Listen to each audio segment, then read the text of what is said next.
Party ఫిరాయింపుకి సంబంధించిన case ఇటు speaker నిర్ణయం ఇచ్చారు. సుప్రీంకోర్టులో కూడా ఈరోజు వాదనలు అయితే నడిచాయి. దానికి సంబంధించి కూడా వివరాలు అయితే తెలుసుకుందాం. ముఖ్యంగా పార్టీ ఫిరాయింపుకి సంబంధించిన దానిపైన కూడా స్పీకర్ నిర్ణయం పైనే తుది నిర్ణయం అన్నట్టుగా ఇటు సుప్రీంకోర్టు కూడా చెప్తున్న పరిస్థితి కనబడతా ఉంది. అయితే బీఆర్ఎస్ పార్టీ తదుపరి కార్యాచరణ ఏ విధంగా ఉంటుంది, అసలు పార్టీ ఫిరాయింపు అంశం, ఆ కేసు అంశము మరి ఇంతవరకు ముందుకెళ్తుందని తెలుసుకునే ప్రయత్నం చేద్దాం. మనతోని ప్రముఖ న్యాయవాది ఇమ్మనేని రామారావు గారు అయితే ఉన్నారు, మాట్లాడించే ప్రయత్నం చేద్దాం. సార్ నమస్తే. సార్ పార్టీ ఫిరాయింపుకి సంబంధించిన కేసు చూశారు మీరు, ఇప్పుడు సుప్రీంకోర్టు వాదనలు కూడా చూశారు. ఎట్లా ఉంటుంది, ముందుకు ఎలా వెళ్తుంది? అయితే ఆయా రామ్ గయా రామ్ అనే పదబంధం ఎప్పుడన్నా విన్నావా నిన్ను? దాన్ని గతంలో గయాలాల్ అనే ఒక ప్రజాప్రతినిధి, ఎన్నుకోబడ్డ ప్రజాప్రతినిధి, హర్యానాకు చెందిన వ్యక్తి. అతను ఒకే రోజు 3 పార్టీలు మారడం జరుగుతుంది. దాన్ని ఆ ప్రతిపక్షంలో ఉన్న ఒక బీరేందర్ సింగ్ అనే ఒక ఎమ్మెల్యే ఆయా రామ్ గయా రామ్ అని వ్యాఖ్యానించడంతో ఆ పదబంధం అనేది చాలా ఫేమస్ అయింది. అయితే ఇట్లా పార్టీ ఫిరాయింపులను నిరోధించాలి అంటే నైతికత అనేది లేకుండా పోతుంది. రాజకీయంలో ఉన్న వాళ్లకు ఎటువంటి నైతికత లేకుండా అధికారం వైపే, అధికారం ఉంటే పార్టీ లేదు, ఏం వేరేదేది లేదు, అధికారం వైపే వాళ్ళు పోతుండ్రు అంటే వాళ్లకు వ్యక్తిగత లాభాల కొరకు, అదేవిధంగా అధికారంలో ఉండడం కొరకు వాళ్ళు ఎట్లా పడితే అట్లా పార్టీలను ఫిరాయిస్తుండ్రు. దానిపై కొద్దిగా నియంత్రణ ఉండాలని 10th షెడ్యూల్లో ఈ అంశాలను పొందుపరుచుకుంటూ యాంటీ డిఫెక్షన్ చట్టం అనేది చేయడం జరిగింది. అయితే దీనిలో ప్రముఖంగా మనం చూస్తే 1992లో జరిగిన ఒక కేసు, 1992లో జరిగిన కిహోటో హోలోహన్ అనే కేసులో ప్రాథమికంగా యాంటీ డిఫెక్షన్ లాపై ఒక చట్టం అంటే జడ్జ్ మేడ్ లా అనేది ఒకటి చేయడం జరిగింది. అయితే స్పీకర్కు ఉన్న అధికారాలు పూర్తి శాతం వీటిని జ్యుడిషియల్ రివ్యూకి కానీ అంటే కోర్టుల పరిధిలో అది రాదు.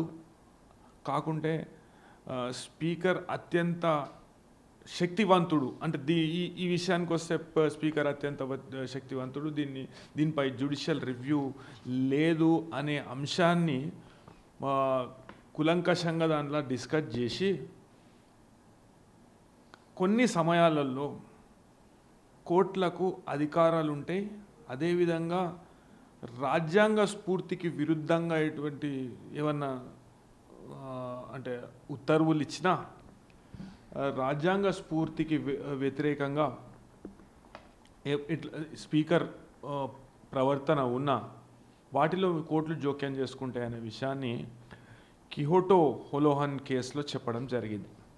అదేవిధంగా వ్యక్తిగత కారణాల వల్ల సహజ న్యాయ సూత్రాలను పాటించకపోవడం, రాజ్యాంగ ఉల్లంఘన చేయడం, పర్వర్స్ ఆర్ ఇర్రేషనల్ ఫైండింగ్స్ అనే పదాలు దానిలో వాడడం జరిగింది. పర్వర్స్ అంటే ఒక వ్యక్తికి లాభం చేకూర్చే విధంగా, లేకుంటే చట్టవిరుద్ధంగా, దానిలో ఎటువంటి బ్యాలెన్స్ లేకుండా అటువంటి ఫైండింగ్స్ ఇవ్వడం జరిగితే తప్పకుండా ఇవి కోర్టుల పరిధిలో జ్యుడిషియల్ రివ్యూ అనేది చేయొచ్చు అనే విషయాన్ని చెప్పడం జరిగింది. అదేవిధంగా 2007లో రాజేంద్ర సింగ్ రాణా వర్సెస్ స్వామి ప్రసాద్ మౌర్య అనే కేసులో సుప్రీంకోర్టు చాలా స్పష్టంగా చెప్పింది. ఏంటంటే ఒక స్పీకర్ ఆదేశాలను తప్పకుండా కోర్టులు జ్యుడిషియల్ రివ్యూ అనేది చేయొచ్చు అనేది చాలా క్లియర్గా రాజేంద్ర సింగ్ రాణా కేసులో చెప్పడం జరిగింది. అయితే దానిలో కోర్టే కొంతమంది ఎమ్మెల్యేలు డిఫెక్షన్కు లోనయ్యారు అనే విషయాన్ని కూడా ప్రస్తావించడం జరిగింది. స్పీకర్ దాంట్లో ఏంటంటే ఈ తెలంగాణలో జరిగిన కేసు వేరే, అది వేరే. దానిలో ఏంటంటే దీనిలో కొన్ని సమానత్వాలు ఉంటాయి. దానిలో ఏంటంటే స్పీకర్ పూర్తి శాతం వాళ్ళకు ఈ ఈ కేసులో జరిగినట్టు పూర్తి శాతం వాళ్ళకు మద్దతు ప్రకటించడమో లేకుంటే వాళ్ళు అది చేయలేదు, డిఫెక్షన్ చేయలేదు అనే విషయం రాజేంద్ర సింగ్ కేసు దీనిలో క్లియర్గా అప్లై అవుతుంది. అయితే ఇది అయినాక ఇప్పుడు మనం చూస్తూనే ఉన్నాం పరిణామాలు. సో సుప్రీంకోర్టులో ఎందుకు ఆ కేసును క్లోజ్ చేయవలసి వచ్చిందంటే ఏమని పోయినరు వీళ్ళు, స్పీకర్ నిర్ణయం తీసుకుంటలేడని పోయి, అంటే లీగల్ టర్మినాలజీని దాన్ని ఏమంటారు అంటే ఇన్ఫ్రాక్చురస్ అయిపోయింది. అంటే ఒక రోజు ముందు స్పీకర్ నిర్ణయం వెల్లడించిండు కాబట్టి ఇక దీనిలో విచారణ కొనసాగించే అవసరం లేదని సుప్రీంకోర్టు క్లోజ్ చేసింది కొన్ని డైరెక్షన్స్తో. అదే 5 రోజులల్లో మీరు మొత్తము పూర్తి మెటీరియల్, మీరు సమర్పించిన మెటీరియల్ కానీ అవి కానీ మొత్తం వాళ్ళకి అందచేయాలి. అదేవిధంగా రిజిస్ట్రీకి కూడా డైరెక్షన్ ఇచ్చింది. డైరెక్షన్ ఇచ్చి 5 రోజుల లోపల వాళ్ళకి ఆర్డర్ కాపీ ఇవ్వాలి. దీని మీద తదుపరి చర్యలు వాళ్ళు తీసుకోవచ్చు, అంటే వాళ్ళ చట్టపరంగా వాళ్ళకు హక్కులు ఉంటే తదుపరి చర్యలు తీసుకోవచ్చు అనే విషయాన్ని ప్రస్తావిస్తూ సుప్రీంకోర్టు క్లోజ్ చేయడం జరిగింది. అయితే దీంట్లో రాజేంద్ర సింగ్ రాణా కేసు అనేది మనకు చాలా సమీపంగా ఉన్నాయి. ఫ్యాక్ట్స్ కావచ్చు, సర్కమ్స్టాన్సెస్ కావచ్చు, లీగల్ ప్రొవిజన్స్ కావచ్చు, చాలా అత్యంత సమీపంగా ఉందండి. ఐడెంటికల్లీ సిమిలర్ అంటారుగా ఇంగ్లీష్లో, అట్లా ఉన్నది. అయితే రాజేంద్ర సింగ్ రాణా కేసులో కూడా స్పీకర్ ఏం చేసిందంటే అప్పట్లో ఉన్న స్పీకర్ ఏం చేసిందంటే వీళ్ళకు ఈ చట్టం వర్తించదు, వీళ్ళకి యాంటీ డిఫెక్షన్ అనేది వర్తించదని క్లీన్ చిట్ ఇవ్వడం జరిగింది. అయితే కోర్టు ఏం చేసిందంటే ఇలా క్లీన్ చిట్ ఇవ్వడం కుదరదు, స్పీకర్ తన పరిధి దాటి ప్రవర్తించిండు, మన రాజ్యాంగ విరుద్ధంగా ప్రవర్తించిండు, చట్ట విరుద్ధంగా ప్రవర్తించిండు, ఒక ఇర్రేషనల్గా బయాస్డ్గా ప్రవర్తించిండు. కాబట్టి వాళ్లకు యాంటీ డిఫెక్షన్ అనేది 2007లో జరిగింది కేసు. యాంటీ డిఫెక్షన్ అనేది వర్తిస్తుందనే తీర్పు సుప్రీంకోర్టు చెప్పడం జరిగింది. అయితే అదేవిధంగా ఇంకొకటి, ఇప్పుడు స్పీకరు రాజ్యాంగ విరుద్ధంగా ఏదన్నా ఉత్తర్వులు ఇస్తే యాంటీ డిఫెక్షన్ విషయంలో దాన్ని మేము సవరించడం కాకుంటే దాన్ని మొత్తం కొట్టివేయడం లాంటివి మేము చేయొచ్చు, ఆ అధికారాలు మాకున్నాయని సుప్రీంకోర్టు స్పష్టం చేసుకుంటూ ఈ తీర్పు ఇచ్చింది. కాబట్టి ఈ కేసులో ఉన్న, అంటే తెలంగాణకు సంబంధించిన కేసులో ఉన్న, ఇప్పుడు నేను పొద్దుగాల ఇంటుండే మన దానం నాగేందర్ గారు మాట్లాడుతున్నప్పుడు ఆయన ఏమంటారంటే బీఆర్ఎస్ పార్టీ వేయాలి, నాకు ఇప్పుడు 10th షెడ్యూల్ ఏమన్నారంటే బీఆర్ఎస్ పార్టీ వేయాలి, కాకపోతే వ్యక్తిగతంగా కొంతమంది ప్రజాప్రతినిధులు లేచిరు కాబట్టి వ్యక్తిగతంగా వాళ్ళకేమి ఇబ్బంది అవుతుంది అనే విషయాన్ని స్పీకర్ గారు గుర్తించి స్పీకర్ గారు ఈ విషయాన్ని పరిగణలోకి తీసుకొని నాకు క్లీన్ చిట్ ఇచ్చారు అని చెప్పడం జరిగింది. అయితే దీనిలో వ్యక్తిగతం కాదు, ఇప్పుడు రాజ్యాంగ విరుద్ధంగా ఏదైనా ఉన్నప్పుడు ఎమ్మెల్యేనే కాకపోవచ్చు, లేకుంటే సమాజంలో ఉన్న ఏ వ్యక్తి అన్నా దాన్ని మన అధికారుల దృష్టికి తీసుకుపోవచ్చు, అత్యంత ఉన్నతమైన అధికారి ఎవరైతే ఉన్నారో ఆ అధికారి దృష్టికి తీసుకుపోవచ్చు, దాని మీద విచారణ చేపట్టవచ్చు. అయితే రాజేంద్ర సింగ్ రాణా కేసులో కూడా ఆల్మోస్ట్ సిమిలర్ ఫ్యాక్ట్స్ అనేటివి ఉన్నాయి. సో ఎప్పుడైతే సుప్రీంకోర్టు గతంలో జరిగిన కేసుల విషయంలో వ్యాఖ్యలు చేసిందో, చట్టం అనేది చేసిన దీన్ని ఏమంటారంటే జడ్జ్మెంట్ లా అని అంటారు. ఇప్పుడు ఏదైనా చట్టపరమైన సమస్య లేకుంటే న్యాయపరమైన సమస్య ఉత్పన్నమైనప్పుడు ఆ సమస్యను పూర్తి స్థాయిలో దానికి సమాధానం దొరకనప్పుడు సుప్రీంకోర్టు మన అత్యున్నత న్యాయస్థానం. సుప్రీంకోర్టులో బెంచ్లు అంటే దాని అవైలబిలిటీ బట్టి, లేకుంటే దాని రిక్వైర్మెంట్ బట్టి, లేకుంటే కన్వీనియన్స్ బట్టి బెంచ్లు అనేటివి ఏర్పాటు చేస్తారు. అత్యంత పెద్ద బెంచ్ కొన్ని సమయాల్లో 9 మంది జడ్జిలు కూడా అపాయింట్ చేయడం జరిగింది. గతంలో కొన్ని డెసిషన్స్ తీసుకోవడం జరిగింది. అంటే ఒపీనియన్ రానప్పుడు, లేకుంటే సంక్లిష్టమైన ఒక ప్రశ్న ఉత్పన్నమైనప్పుడు కాన్స్టిట్యూషనల్ బెంచ్కు రిఫర్ చేస్తారు. కాన్స్టిట్యూషనల్ బెంచ్ అనేది ఈ విషయంలో నిర్ణయం వెల్లడిస్తుంది, ఉత్తర్వులు వెల్లడిస్తుంది. అయితే గతంలో ఉన్న కేసుల బట్టి మనం చూస్తే గతంలో డిసైడ్ చేసిన కేసుల బట్టి మనం చూస్తే సుప్రీంకోర్టు స్పష్టంగా చెప్పడం జరిగింది, ఒకవేళ స్పీకర్ తన తీర్పుని వెల్లడించిన అది వ్యతిరేకంగా కావచ్చు లేకుంటే అనుకూలంగా కావచ్చు, స్పీకర్ తన నిర్ణయాన్ని వెల్లడించిన తన ఉత్తర్వులను ఇచ్చినా స్టిల్ అవి రాజ్యాంగబద్ధంగా లేకపోతే, చట్టపరంగా లేకపోతే, న్యాయపరంగా లేకపోతే, లేకుంటే ఒక వ్యక్తికి మేలు చేసే విధంగా బయాస్డ్గా ఉంటే మేము ఆ తీర్పుని కొట్టివేయచ్చు, రివర్స్ చేయొచ్చు, అదేవిధంగా సెటిసైడ్ చేయొచ్చు, లేకుంటే దాన్ని జ్యుడిషియల్ రివ్యూకి మేము తీసుకోవచ్చు అనే విషయాన్ని స్పష్టీకరించడం జరిగింది. అయితే అదేవిధంగా మీరు Subhash Desai versus principal secretary Maharashtra MLC కేసులో అయితే దానిలో కూడా సిమిలర్ తీర్పు అనేది ఇవ్వడం జరిగింది. అయితే ఈ విషయంలోనైతే వ్యక్తిగతంగా కొంతమంది ఎమ్మెల్యేలు వేశారు కాబట్టి ఈ యాంటీ డిఫెక్షన్ అనేది ఇప్పుడు ఈ ఎమ్మెల్యేల విషయంలో ప్రాథమికంగా మన షెడ్యూల్ 10 ప్రకారం ఏం చూస్తారంటే పార్టీ ప్రాథమిక సభ్యత్వానికి రాజీనామా ఇవ్వడం, లేకుంటే రాజీనామా ఇచ్చినట్టు లేకుంటే ఆ పార్టీకి అనుబంధంగా లేనట్టు ప్రజలలో ఒక అభిప్రాయం ఏర్పడ్డప్పుడు అది కూడా అన్న. అయితే దీనిలో ఏంటంటే ఎక్కువ శాతం సాంకేతిక అంశాలపై ఆధారపడి ఉంటుంది. సాంకేతిక అంశాలు ఏంటంటే నేను ప్రాథమిక సభ్యత్వానికి రాజీనామా ఇవ్వలేదు కదా, ఇప్పుడు దానం నాగేందర్ గారు అంటున్నారు, అదేవిధంగా కడియం శ్రీహరి గారు కూడా అనడం జరిగింది, ప్రాథమిక సభ్యత్వానికి మేము ఎప్పుడు కూడా రాజీనామా ఇవ్వలేదు, అదేవిధంగా ప్రాథమిక సభ్యత్వం కూడా పొడిగించడం జరిగింది, మేము ఇప్పుడు ఉన్న అధికారంలో ఉన్న పార్టీకి అనుబంధంగా కాకుండా మేము ప్రజాప్రతినిధులుగా వాళ్ళ నుండి అంటే మా నియోజకవర్గాలకు ఏం కావాలనో అభివృద్ధి కొరకే వాళ్ళతోని మేము కలవడం ఉన్నది.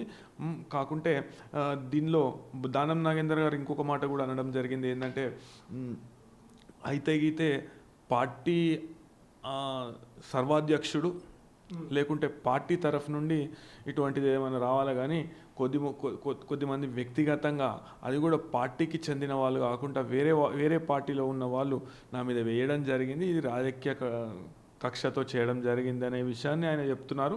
అయితే వాస్తవానికి దీనిలో ఉన్న ఫ్యాక్ట్స్ కావచ్చు లేకుంటే సర్కమ్స్టాన్సెస్ కావచ్చు కొద్దిగా రాజేంద్ర సింగ్ కేసుకు కొద్దిగా నియర్ రిలేటింగ్ ఉన్నాయి. కాబట్టి నా అభిప్రాయం ప్రకారము ఒకవేళ కోర్టుకు అంటే సుప్రీంకోర్టు అత్యున్నత న్యాయస్థానం ఈ విషయాన్ని డిసైడ్ చేయవలసి వస్తే రాజేంద్ర సింగ్ కేసును ప్రామాణికంగా తీసుకునే అవకాశం ఉందని నా వ్యక్తిగత అభిప్రాయం. అయితే దీని మీద స్పష్టమైన చట్టం చేయాలి అనేది ఎప్పటి నుండో న్యాయవాదులు కావచ్చు, కొంతమంది సామాజికవేత్తలు కావచ్చు, సమాజంలో వివిధ వర్గాల వారు కావచ్చు, రాజకీయ నాయకులు కావచ్చు, ఎంతోమంది దీనికోసం ఎంతో ఆశతో ఎదురు చూస్తున్నారు. అంటే దీని మీద ఒక స్పష్టమైన చట్టం అనేది రావాలి, అంటే సుస్పష్టమైన అంటే వెరీ క్లియర్, క్రిస్టల్ క్లియర్ సుస్పష్టమైన చట్టం రావాలనేది ఎంతోమంది ఎదురు చూస్తున్నారు. అయితే ఒకవేళ ఈ కేసుతోనే ఆ చట్టం అనేది రావచ్చు అని నా అభిప్రాయం. అంటే ఇప్పుడు స్పీకర్ నిర్ణయం తీసుకున్నప్పుడు కూడా అక్కడ బలమైన ఆధారాలు లేవు అన్నట్టుగా తను మాట్లాడుతూ ఉన్నారు కదా. ఇప్పుడు దానం నాగేందర్ పార్లమెంటు సభ్యుడిగా కాంగ్రెస్ పార్టీ నుండి పోటీ చేయడం కూడా జరిగింది. ఇవన్నీ ఎందుకు స్పీకర్ తీసుకోలేకపోయారు సాక్ష్యాల కింద అంటే ఏం చెప్తారు? అంటే దానం నాగేందర్ విషయంలోకి వస్తే వాస్తవానికి అంటే ఆ ప్రాథమిక సభ్యత్వం ఇప్పుడు నేను చెప్పినా కదా స్పష్టమైన ఆదేశాలు రావాలి. అంటే దీని ఇంటర్ప్రిటేషన్ అనేది ఈ 10th షెడ్యూల్ అనేది ఇంటర్ప్రిటేషన్ చేయడం అనేది అంటే పూర్తిగా ఆ కేసులలో జరగలేదు అనేది ఒక అభిప్రాయం. దీని మీద ఇంకా స్పష్టమైన చట్టం రావాలనేది ఇంకొక ప్రజా అభిప్రాయం. కాకుంటే స్పీకర్ అనే వ్యక్తి అతీతుడు కాదు. ఇప్పుడు నేను ఏదో అంటే ఇప్పుడు ఇప్పటిదాకా మనం అంటే ఇంతకు ముందు ఉన్న జడ్జిమెంట్లో విషయంలో సుప్రీంకోర్టు మాత్రం స్పష్టంగా చెప్పింది, స్పీకర్ ఏమైనా ఉత్తర్వులు ఇచ్చినా స్పీకరు నేను ఈ ప్రొసీజర్కి అతీతుని, నేను ఈ చట్టానికి అతీతుని అనే భ్రమలో బతకరాదు, భ్రమలో మీరు కంటిన్యూ కావద్దు. అయితే దీనిలో ఏంటంటే మర్జర్ విషయంలో ఇది అప్లై కాదు.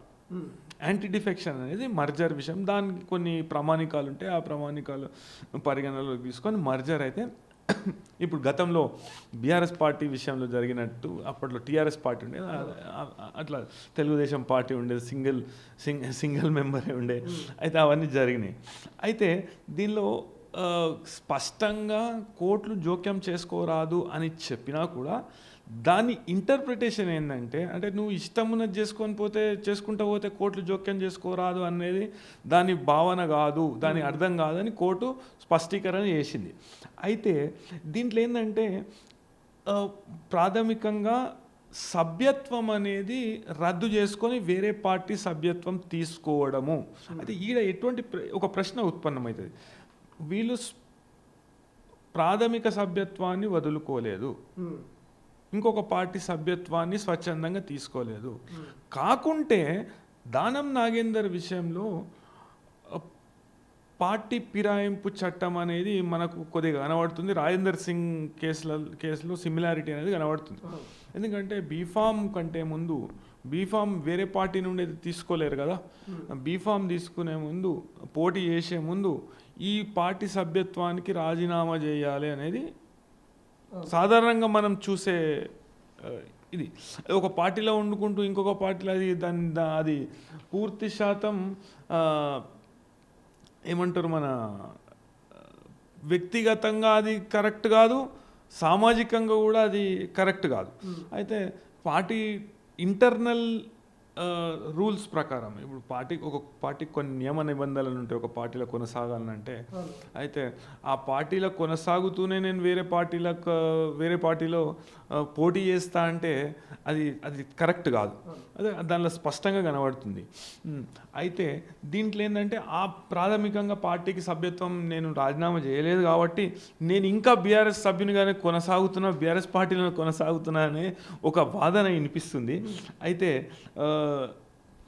ఇప్పుడు దీనిలో ఇంకొకటి రూల్స్ ప్రకారము ప్రాథమిక సభ్యత్వము విషయంలో ఆ పార్టీ ఏదైతే పార్టీలో వాళ్ళు సభ్యులుగా కొనసాగుతున్నారో దాని మన సభ్యత్వం విషయంలో కానీ అవన్నీ పార్టీ అంటే ఇప్పుడు పార్టీ దీన్ని ఛాలెంజ్ చేయాలి కానీ వ్యక్తిగతంగా ఛాలెంజ్ చేయరాదు అనేది ఆ సాంకేతిక అంశాలపైన వీగిపోయింది.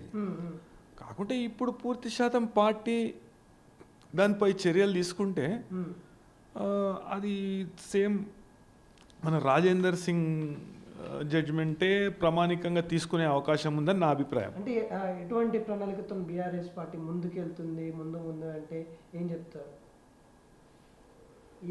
సుప్రీంకోర్టు కూడా దీన్ని మీరు సరైన సమయంలో నిర్ణయం తీసుకోలేదు కాబట్టి మీరు సుప్రీంకోర్టును ఆశ్రయించారు. సుప్రీంకోర్టును ఆశ్రయించినాక తెలంగాణ ఉన్నత న్యాయస్థానం కూడా స్పీకర్ విషయంలో మేము చర్యలు తీసుకోలేము కాబట్టి స్పీకర్కు మేము ఆదేశాలు ఇవ్వలేము, అంటే ఈ విషయంలో ఆదేశాలు ఇవ్వలేము. కాకుంటే మేము చెప్పజాలుతాము ఏంటంటే నిర్ణీత సమయంలో ఆ నిర్ణీత సమయం ఎంత అనేది సుప్రీంకోర్టులో కూడా వేడిగా వాదనలు అయినాయి. ఆ నిర్ణీత సమయం ఎంత అనేది కూడా సుప్రీంకోర్టు ఒక ప్రామాణికాన్ని ఏర్పాటు చేస్తుందని నా అభిప్రాయము. అదే ఇటువంటి ప్రశ్నలన్నిటికీ సమాధానం అంటే తదుపరి కార్యాచరణ ద్వారా లేకుంటే తదుపరి కేసుల ద్వారా మనకు దొరుకుతుంది, సమాజానికి దొరుకుతుంది అనేది నా వ్యక్తిగత అభిప్రాయం. అయితే ఇప్పుడు దీనిలో ఏంటంటే ప్రాథమికంగా హైకోర్టుకు అప్రోచ్ అయ్యే అవకాశం ఉంటుంది. బీఆర్ఎస్ పార్టీ కావచ్చు, లేకుంటే మన ఇంతకుముందు ఎవరైతే ఎమ్మెల్యేస్ ఈ పిటిషన్స్ వేశారో వాళ్ళు హైకోర్టుని ఆశ్రయించే అవకాశం ఉంటుంది. అయితే హైకోర్టు ప్రాథమికంగా ఏం చూస్తుందంటే దీనిలో ఉన్న ప్రొసీజర్ అనేది ఫాలో అయినరా లేదా అని 10th షెడ్యూల్లో ఉన్న ప్రొసీజరు స్పీకర్ ఫాలో అయిందా లేదా అనే విషయాన్ని చూస్తుంది. స్పీకర్ ఫాలో కానట్లయితే ఆ స్పీకర్ నిర్ణయాన్ని అంటే దానిలో మార్పులు చేయడము, సవరణ చేయడము, లేకుంటే పూర్తిగా కొట్టివేయడము అనేది హైకోర్టు చేస్తుంది. అదే రాజేంద్ర సింగ్ కేసు లేకుంటే ఇంతకుముందు జరిగిన కేసులను ప్రామాణికంగా తీసుకొని రీసెంట్గా 2019లో కూడా మహారాష్ట్ర విషయంలో కూడా ఒక కేసు జరగడం సుప్రీంకోర్టు డిసైడ్ చేయడం జరిగింది.